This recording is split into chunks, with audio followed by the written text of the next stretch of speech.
If you come across on this video, I just want to congratulate you because you are now a proud and responsible true hobbyist. Because you will not get interested on spending your time watching this video for no reason, and you want to know what makes your fish experience horrible nightmares in the hands of their owner and resulting high mortality rate.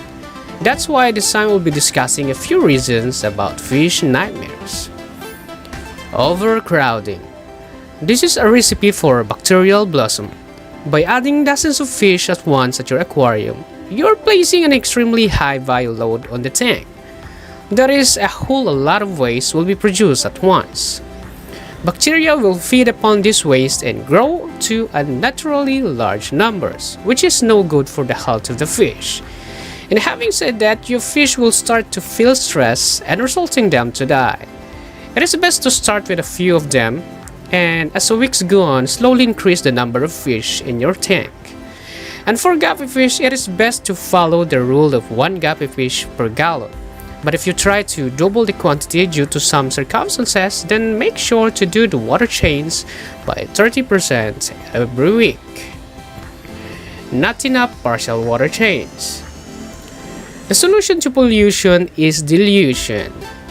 Water changes replace a portion of dirty water with an equal portion of clean water, effectively diluting the concentrations of undesirable substances in your tank. In an established tank, nitrate is the primary toxin that builds up. Regular water changes are the cheapest, safest, and the most effective way of keeping nitrate levels at reasonable levels. Because water changes are the first line of defense in dealing with problems such as disease. So consequently, you want your tank's water chemistry to closely match that of your replacement water. That way, you always have the option of performing large water changes in short notice, and just do the 20 to 50% water change every week. Too much food or poor quality food. A good rule of thumb is to give your fish no more food than they will consume in less than 5 minutes, thrice or twice a day. When in doubt, underfeed them. You can always give them another small feeding if necessary, and also keep in mind that the type of food is just as important as the amount. You want to ensure your fish are getting the proper nutrition they need to stay healthy. And also, if you have a community of fish, you'll need to consider every species' dietary needs and find food to balance that out. What happens if you overfeed your fish? If you overfeed your fish, the effects may not be apparent at first. It is a myth that the fish will explode from eating too much, so you don't have to worry about that. However, there are other health concerns associated with overfeeding. Because overfeeding can also stress the fish, and the negative effects on the aquatic environment itself will affect the health of your fish. Because uneaten food will produce byproducts like ammonia, nitrite, and nitrate that can be always harmful to fish. In the event that you do overfeed, promptly remove the uneaten food using a siphon or a net. If you do not remove the excess food, you risk affecting the chemistry of the aquarium water. Nitrite and ammonia levels can rise, and the oxygen of the pH can drop to life-threatening levels and causes fish to die.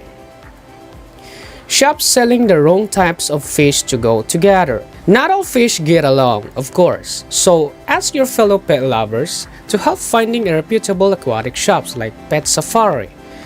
For example, types of fish that can go along with guppies like platies, swordtails, mollies, and honey gouramis, cory catfish, harlequin rasboris, bristlenose pleco, cardinal tetra, otensinclus catfish, colliloach, neocaridina and caridina shrimps, and African dwarf frog. That's why before mixing your guppy fish with other kinds of fish, make sure to do a research first to avoid any fish nightmares in the future. Impatient and irresponsible individuals. It is only natural you're feeling excited about buying a new fish, building your fish family, but after how many weeks or months, some individuals lose their feeling of excitement and neglects to care their pets that can lead to ill-fated fish, polluted tank water, resulting to fish nightmares. This is because some individuals were not really a true hobbyists and being responsible on carrying their pets. And if you are busy, just try to ask someone who can take care of your pets, or try to give or sell them to somebody who can really give time to care your pets to make them secure and avoid any deaths. Stress and disease that cause fish nightmares. Being transported from the pet shop to their new home doesn't go swimmly for every fish. Add to that, water not being at the quality level it should be, and your fini friend may be prone to illnesses. I understand that it's so tempting to come home with a new fish and want to introduce them into your aquarium straight away. This is not the best thing to do, as you may be introducing diseases into your healthy tank. And if you have an established aquarium with recycled water and happy fish, you will want to keep it this way. The most common reasons for this is the cost, extra maintenance, and the space needed for the extra tank. Throwing them into the tank full of new mates may make them more agitated and anxious. Stressed fish may not survive the initial introductions. Another reason to quarantine the new fish is that they may be carrying diseases or even parasites from their previous tanks. You definitely don't want to introduce damaging substances into your healthy water and experience dying fish.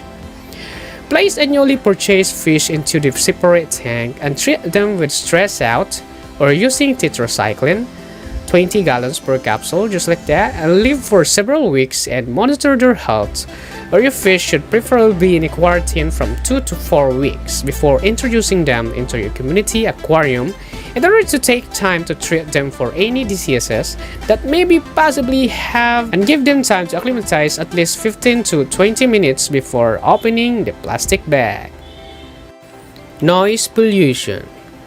Not the obvious problem that the people imagine it to be, but sound can cause acute or chronic stress in fish, weakening their immune systems and leaving them wide open into infection. In extreme cases, a sudden loud noise can be enough to shock a fish into an abrupt and immediate death. Anything that impacts against a tank has the power to kill. Fish partially detect the world around them through their lateral line system, a sensory accessory that lets them detect the tiniest of changes in the water pressure, subjecting them to a sudden shock like a slap against the glass. And also, did you know that children are among the worst culprits for the tank? Yes, that's a fact. So if you're living with children, you better watch them. So that's it. Thank you guys for watching this video. Hopefully this guide will help you to avoid your fish nightmares that might lead you fish deaths. And if you like this video, please give us a thumbs up. And if you have any comments and suggestions and clarifications, you can write your comment down below. Or for more video updates, you can visit our FB page at habittv.ph, or just click the link below description. And of course, if you're new here, please consider subscribing to get updated on our next video like this one. Please be safe everyone. To God be the glory. Bye bye.